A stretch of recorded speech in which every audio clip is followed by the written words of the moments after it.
Զորամասում անցկացվում է անվտանգության օր, որի նպատակն է Մայիսի 16-ին զինված ուժերում անվտանգության օր էր նվիրված զինվորական ծառայության անվտանգության ապահովմանը։ Ավելի քան 1 տասնյակ բացազատված ուսումնական կետերում գործնական պարապմունքներ են։ Այստեղ օրինակ զինծառայողները յուրացնում են ձեռքի նռնակների նետման ժամանակ անվտանգության կանոնները։ Այստեղ էլ վերհիշում, թե ինչպես պետք է վարվել զենք զինամթերքի հետ։ Ուսումնական կետի ղեկավարը հերթականությամբ ներկայացնում է հրաձգությունից առաջ եւ հետո զինանձնակազմի գործողությունների ճիշտ հաջորդականությունը։ Այն զինծառայողները, ովքեր չեն յուրացրել անվտանգության կանոնները, չի թույլատրվում հրաձգության մասնակցել։ Բարոնայք կուրսանտներ, եթե նույնիսկ ամրացրած չի պահեստատուփը, չի թույլատրվում տվյալ զենքը պահել մարդկանց ուղղությամբ։ Իմ համար առավել կարևոր էր եւ ավելի հետաքրքիր էր զենքերի եւ նռնակների հետ կապված միջոցառումները, քանզի այս պարագայում այս մոտակա 2 տարի ընթացքում մենք շատ ենք առնչվում թե նռնակների, թե զենքերի հետ մանավանդ։ Պետք է ճիշտ իմանանք նռնակների եւ զենքերի հետ վարվելու ճիշտ կանոնները, որպեսզի դժվար պատահարներ չպատահեն։ Ժամկետայինները, սպաներն ու պայմանագրայինները սովորեցին նաև, թե ինչպես պետք է աշխատել թունավոր հեղուկների, վառելիքաքսուկային նյութերի հետ, ինչպես պետք է առաջին օգնություն ցուցաբերել օրինակ վերջույթի վիրավորում ստացած կամ արյունահոսող վերք ունեցող զինակցին։ Կապ չունի վիրավորումը որտեղ ա եղել, այս հատվածում ա եղել ձեռքի թե ավելի բարձր, թե ավելի ներքև, լարանը տեղադրում ենք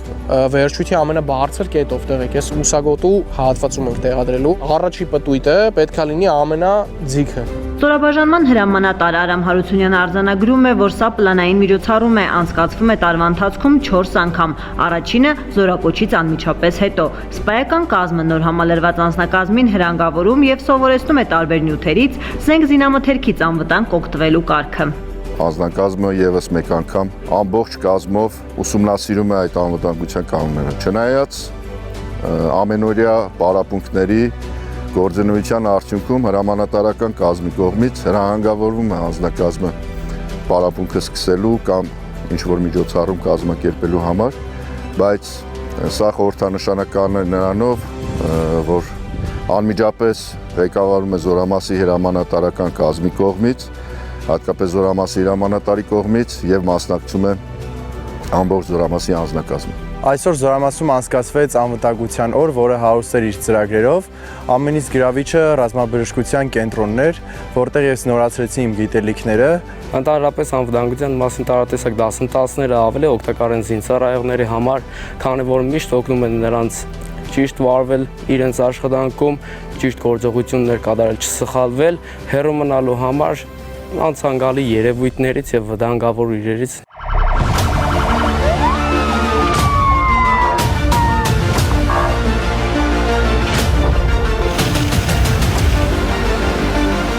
Բարեկների ուղեկցությամբ հրշեջ փրկարարները մուտք են գործում ստորաբաժանման տարածք, մարելու բուժկետում առաջացած պայմանական հրդեհը, խուճապի մատնվել պետք չէ, հայտարարված տագնապը եւս ուսումնական է։ Փրկարարները զինծառայողներին սովորեցնում են, թե քայլերի ինչ հաջորդականությամբ պետք է մարել հրդեհի օջախներն ու անվտանգ տարհանել շենքում գտնվող անձնակազմին։ Մենք փրկարար ծառայության աշխատակիցներս իրականացրեցինք խաղարկման ընթացքում պետք է հրշեջները իրականացնեն հրդեհաշիժման աշխատանքներ, միաժամանակ բուժկետի երկրորդ կամ երրորդ հարկից տարահանեն տուժածներին, որի արդյունքում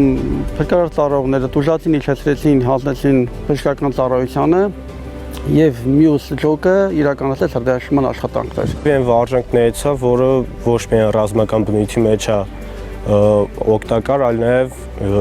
քաղաքացիական կյանքում։ Միջոցառումն ամփոփվեց ներքին գործերի նախարարության պարեկային ծառայողների հետ հանդիպմամբ։ Հարց-պատասխան ձևաչափով զինծառայողները ստացան ճանապարհային երթևեկության անվտանգությանը վերաբերող հարցերի պատասխանները։ Հրամանատարական կազմն ու զինծառայողները վստահ են, նման միջոցառումները չափազանց արդյունավետ են, օգնում են տեղեկացված լինել ու ծառայողական պարտականությունները կատարելիս բացառել վտանգավոր գործոնների ազդեցությունը։ Չէ՞ որ եթե տեղեկացված ես, ապա նաև պաշտպանված ես։